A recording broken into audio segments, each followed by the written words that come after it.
Assalamualaikum warahmatullahi wabarakatuh, sahabat Lensa Hidayah.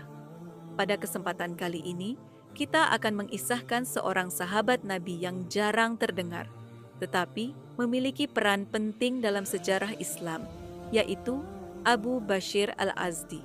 Kisah ini terjadi setelah perjanjian Hudaybiyah, perjanjian yang tampak berat bagi kaum muslimin, tetapi memiliki hikmah luar biasa yang mengubah perjalanan dakwah Islam. Sebelum kita mulai kisahnya, jangan lupa like, komen, share, dan subscribe, sahabat. Terima kasih. Yuk, kita mulai kisahnya. Perjanjian Hudaybiyah terjadi pada tahun ke-6 Hijriah, saat Rasulullah Shallallahu Alaihi Wasallam dan 1.400 sahabatnya berniat untuk melaksanakan umrah ke Makkah. Namun, kaum Quraisy yang saat itu masih memusuhi Islam menghalangi mereka di suatu tempat bernama Hudaybiyah.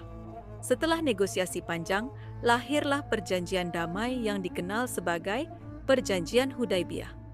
Isi perjanjian tersebut termasuk beberapa poin penting, salah satunya, jika ada seorang Quraisy yang datang ke Madinah tanpa izin walinya, dia harus dikembalikan kepada Quraisy. Tetapi jika seorang Muslim dari Madinah lari ke Quraisy, dia tidak akan dikembalikan. Allah menurunkan firman-Nya di saat kaum muslimin merasa berat dengan isi perjanjian ini. Sesungguhnya kami telah memberikan kepadamu kemenangan yang nyata. Quran Surah Al-Fatah 1. Para sahabat saat itu merasa bingung, bagaimana mungkin perjanjian yang berat ini dianggap sebagai kemenangan. Namun, Rasulullah Shallallahu Alaihi Wasallam memahami bahwa ada hikmah besar di balik keputusan ini. Abu Bashir Al-Azdi adalah seorang sahabat Nabi yang masih tertindas di Makkah. Ia adalah seorang Muslim yang teguh imannya, namun Quraisy terus menyiksanya karena keyakinannya kepada Allah. Setelah mendengar bahwa Rasulullah Shallallahu Alaihi Wasallam berada di Madinah, Abu Bashir mencari jalan untuk melarikan diri. Dengan penuh perjuangan, Abu Bashir berhasil kabur dari Makkah dan akhirnya tiba di Madinah. Ia memohon perlindungan kepada Rasulullah Shallallahu Alaihi Wasallam dan berharap dapat tinggal bersama kaum muslimin.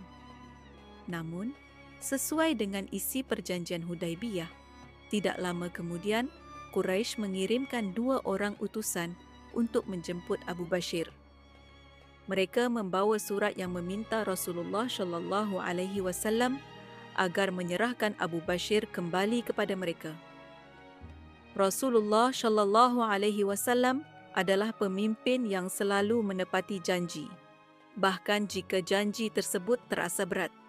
Meskipun Abu Bashir sudah berada di Madinah, Rasulullah Shallallahu Alaihi Wasallam tetap berkata kepadanya, "Sesungguhnya kami telah membuat perjanjian dengan mereka dan kami tidak boleh mengkhianati perjanjian. Pergilah, Allah pasti akan memberikan jalan keluar untukmu." Dengan hati yang berat, Abu Bashir pun harus menyerah kepada 2 utusan Quraisy. Rasulullah Shallallahu Alaihi Wasallam tahu bahwa ini adalah ujian bagi kaum muslimin, tetapi beliau yakin Allah akan menunjukkan jalan bagi hambanya yang beriman. Dalam perjalanan kembali ke Makkah, Abu Bashir terus mencari cara untuk melarikan diri. Ia tidak ingin kembali ke penyiksaan Quraisy. Di suatu tempat, Abu Bashir melihat kesempatan untuk melawan salah satu dari 2 utusan tersebut. Abu Bashir berhasil merebut senjata salah satu utusan dan membunuhnya. Utusan yang satunya berhasil melarikan diri kembali ke Madinah. Ia datang kepada Rasulullah Shallallahu Alaihi Wasallam dalam keadaan ketakutan dan melaporkan apa yang terjadi. Tak lama kemudian, Abu Bashir pun datang ke Madinah dan berkata kepada Rasulullah Shallallahu Alaihi Wasallam, "Wahai Rasulullah, Engkau telah menyerahkanku kepada mereka, tetapi Allah telah menyelamatkanku dari mereka." Abu Bashir kemudian pergi ke sebuah tempat bernama Al-Is, sebuah wilayah strategis di jalur perdagangan Quraisy menuju Syam. Ia tinggal di sana dan mulai menarik perhatian muslimin lain yang juga melarikan diri dari Quraisy. Dalam waktu singkat, Komunitas Muslim yang kuat terbentuk di Al-Is. Mereka tidak tinggal diam. Mereka mulai mengganggu jalur perdagangan Quraisy. Setiap kafilah dagang Quraisy yang melewati wilayah itu disergap oleh Abu Bashir dan kelompoknya. Kaum Quraisy menjadi sangat tertekan karena jalur perdagangan mereka terganggu. Mereka akhirnya menyadari bahwa perjanjian ini justru merugikan mereka sendiri. Melihat situasi yang semakin sulit, Quraisy akhirnya mengirim utusan kepada Rasulullah Shallallahu Alaihi Wasallam. Mereka memohon agar poin perjanjian yang mengharuskan kaum muslimin dikembalikan ke Quraisy dicabut. Mereka berkata, "Wahai Muhammad, cabutlah syarat itu. Biarkan orang-orang yang ingin bergabung denganmu pergi ke Madinah. Kami tidak lagi menginginkan mereka kembali." Rasulullah Shallallahu Alaihi Wasallam menerima permintaan ini.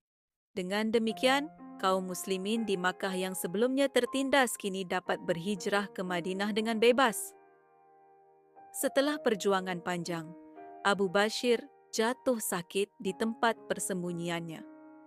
Sebelum wafat, ia sempat berpesan kepada rekan-rekannya agar melanjutkan perjuangan.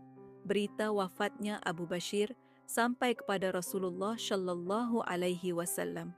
Beliau bersabda, "Dia adalah seorang yang berjuang demi agama Allah. Seandainya dia berada bersamaku, aku akan memuliakannya." Hikmah dari kisah Abu Bashir. 1. Kisah ini mengajarkan bahwa menepati perjanjian, meskipun berat, adalah bagian dari ajaran Islam. 2. Keteguhan Abu Bashir menunjukkan bahwa seorang Muslim harus siap berkorban untuk mempertahankan keyakinannya. Tiak perjanjian Hudaybiyah yang awalnya dianggap berat ternyata membawa kemenangan besar. Kaum Quraisy akhirnya kehilangan kendali atas muslimin yang ingin berhijrah. Demikianlah kisah penuh hikmah dari Abu Bashir. Kisah ini mengajarkan kita tentang pentingnya tawakal kepada Allah, kesabaran dalam menghadapi ujian, dan keyakinan bahwa setiap keputusan Allah memiliki hikmah besar di baliknya.